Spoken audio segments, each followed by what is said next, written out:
If you thought that my husband's mission was powerful before, you have no idea.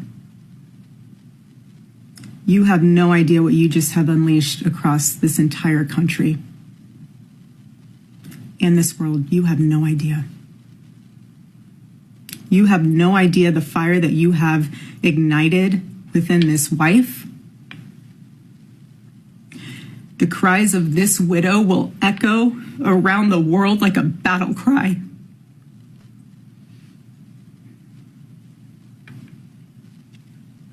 To everyone listening tonight across America, the movement my husband built will not die.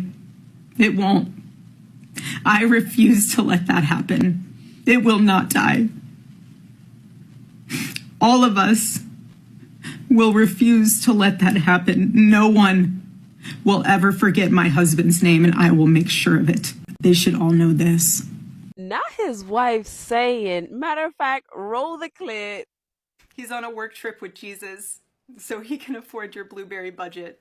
Ma'am, do you know Jesus? Do you know that Jesus was a carpenter? Do you know Jesus literally recruited all the unwanted people from their cities? Do you know that your husband, if he would have met Jesus, they would not be walking hand in hand, path in path. They would not be leaning in the same season, if you know what I mean. I mean, we all know Jesus was black, and that alone would have made your husband cringe.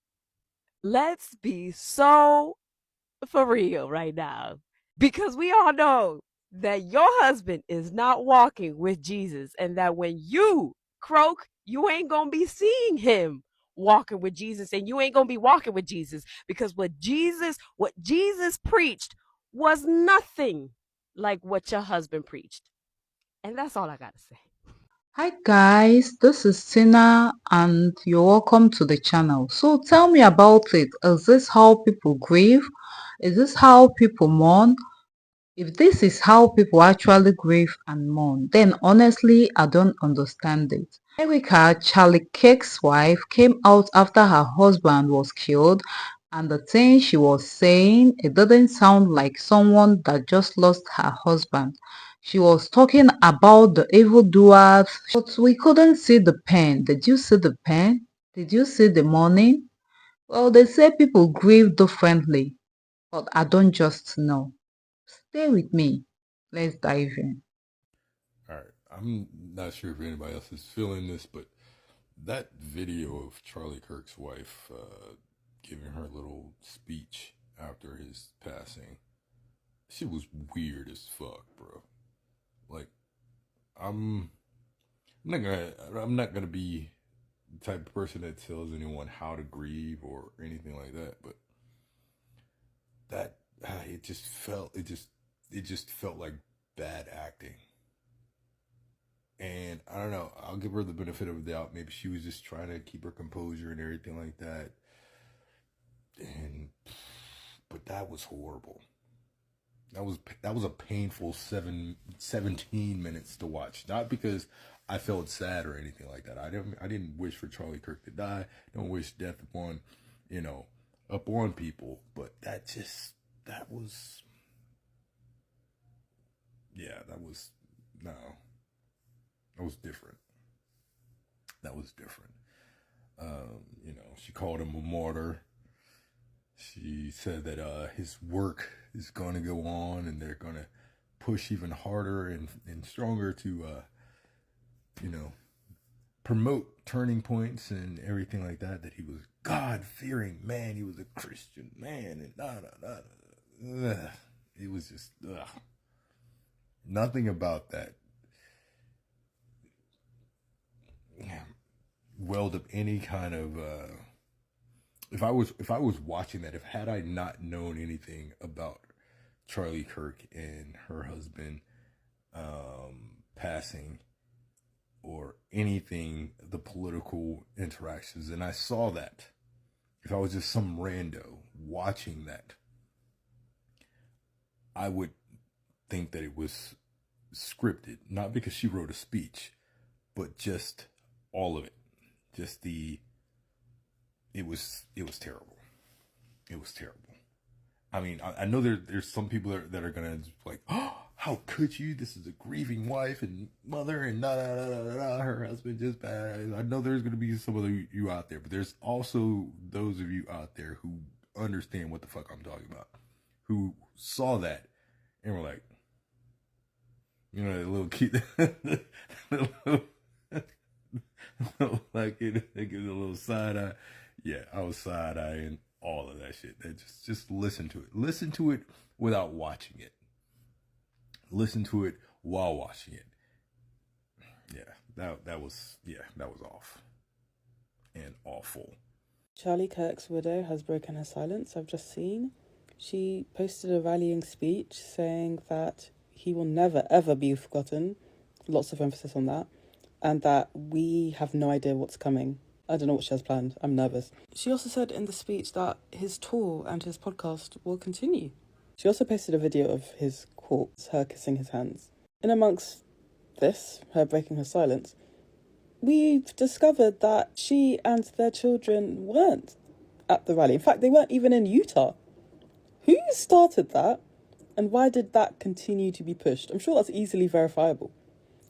I must blame myself. I am a journalist. So I should have checked somehow. But everyone was saying it. I'm pretty sure everyone was saying that. I'm pretty sure even the BBC said it. I'm sure everyone said it. So yeah, his wife and children weren't there. And a lot of people are using that to bully people into being sympathetic. So you have to remove that one now. You have to go back to Charlie as a person. So something tells me that'll be a bit harder. Good fruit. Data shows they were actually better in the 1940s. It was bad. It was evil. But what happened? Something changed. Every tree that does not bear good fruit is cut down and thrown into the fire. So then you will know them from their fruits. Not everyone who says to me, Lord, Lord, will enter the kingdom of heaven. I can't stand the word empathy. Actually, I think empathy is a made-up New Age term that does a lot of damage. But he who does the will of my Father who is in heaven will enter. Many will say to me on that day, Judgment Day, what Charlie Kirk faced, Lord, Lord, did we not prophesy in your name? And in your name cast out demons? And in your name perform many miracles? And I will declare to them, I never knew you. You depart from me, you who practices lawlessness. Honestly, I'm done talking about Epstein for the time being. Yeah, so I'm letting you know, according to the scripture that he said to believe, that y'all said to believe, he's not in heaven, okay? But I can give you maybe some reassurance as to where he is, according to the scripture. Let the congregation follow me to Matthew 13, verse 49. So it will be at the end of age, the angels will come forth and take out the wicked. We note in our piece that Kirk describes King as, quote, a bad guy. It's true. And Kirk's self-described very, very radical view that the country made a mistake when it passed the Civil Rights Act. Also true. From among the righteous, and will throw them into the furnace of fire. In that place, there will be weeping and gnashing of teeth. Yeah. Charlie is weeping and gnashing his teeth right now, according to the own scripture, okay? Just so we're clear. He's out of line, but he's right. Now, I know it's a nice little thought bubble to believe that everyone that you loved went to heaven, okay? But like I said, Charlie Kirk has a better chance in Valhalla than in the heaven that he professed to believe in. This now leads us to accountability. This is something that I've said time and time again, that the lineage of evil cannot do. They cannot take accountability for their actions. They cannot take accountability for the wickedness. That's why they deflect. We even heard from the Utah governor that he was hoping that it wasn't one of them. And for 33 hours, I was praying that if this had to happen here, that it wouldn't be one of us. He was hoping that wasn't the case. Do you want to know why? Because they wanted to blame it on a black person. They wanted to blame it on a brown person. They wanted to blame it on a trans person, a gay person, a Muslim person, anybody, but who is accountable. Very interesting. And so she goes on to say, the evildoers. Public is going to pay for what you did to my husband. I am blaming every single one of you and not the actual person or government that's involved, because that would be like shooting the hand that feeds me, and I cannot do that. So I cannot believe that I used to be on a reality TV show and then I married this guy, and then we were all like contracted to do this act, and I really can't say anymore because I signed an NDA. But here's the thing. I'm gonna keep on going with the legacy of my ex-husband, who just, you know, like 10 seconds ago was my husband, and we were not there to see the theatrical show. I heard it was great, and then like everybody believed it. So I don't know. I guess like when I fly off to meet him in the Caribbeans or wherever they take us, I'll let him know that everybody's like super concerned. Okay, so I love you guys, and I hope that, you know, the statue that they're gonna build for him is gonna be amazing. Okay. So tell me, is this really how grief looks like? Because to me, it didn't feel like mourning. If you've made it this far, thank you for watching. Thank you. I really appreciate. Do well to like, drop your thoughts in the comments, and of course, subscribe to the channel. Till next time, bye.